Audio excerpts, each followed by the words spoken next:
Well, look, it goes back to last Tuesday, Bev, when Captain Philip Mertens was piloting a light plane, a single-engine plane, into the village of Paro in the central highlands of Papua.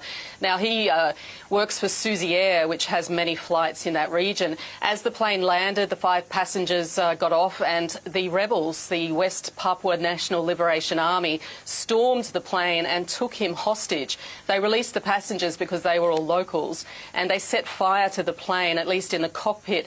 Now, in the days since, we know that he has been taken to some sort of remote location, and the rebel group, which is in fact the armed wing of the Free Papua Movement, or OPM, have basically said they will not release him until Indonesia grants them independence over the entire Papua region. And it's now 8 days. Military leaders in Indonesia are uncertain just where he is.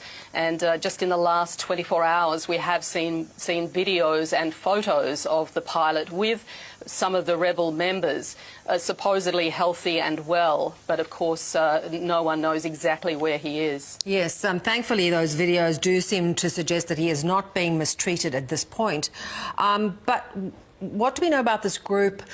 Have they used this kind of tactic in the past? Look, they have. I mean, going right back to 1996, the parents of some of these rebel members, I'm told, were part of the same sort of separatist group. They carried out a major hostage-taking in 96 where they took 11 people, held them for more than 4 months, including 4 Britons, two people from the Netherlands. Just in this last few weeks, the day after the pilot was taken hostage, another 15 construction workers were also taken hostage but released soon after, when the Indonesian military moved in. There was another incident 2 years ago where a pilot and a passenger from the same airline were taken hostage but released soon after. There have been attacks on similar planes in the past. In 2014, I gather that one plane was also shot at. The same group, in fact, did take responsibility for a massacre in Nduga district, the same area, in just over 4 years ago, where 20 road workers were actually killed, road workers who were either Indonesian or at least seen as part of the Indonesian kind of regime in Papua, if you like. So there is a history. It is a violent history. There have been many attacks, and they have been ramped up in recent weeks and the last 4 years. And, of course, it's unclear just how long this incident could go. Yeah.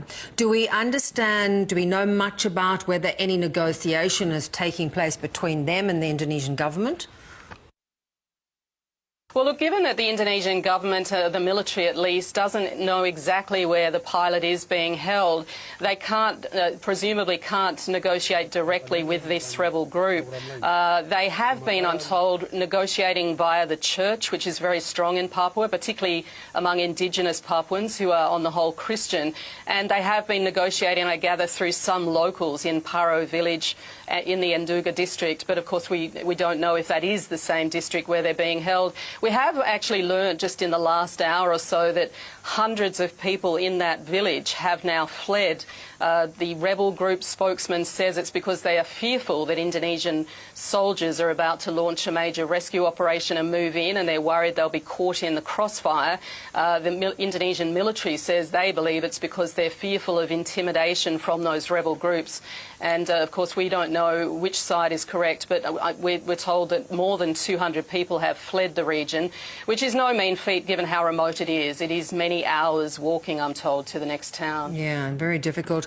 It's unlikely, though, that Indonesia is going to accede to these demands that the rebel group is putting forward.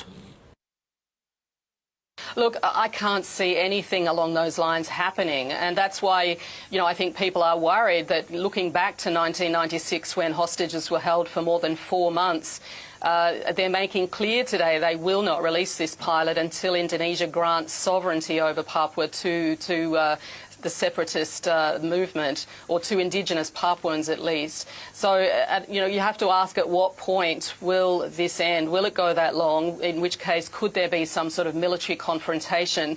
Or will there be some success in negotiation? At this stage, that doesn't seem likely to happen anytime soon. Yeah, difficult one. We'll keep watching this, and thanks so much. Thanks, Bev.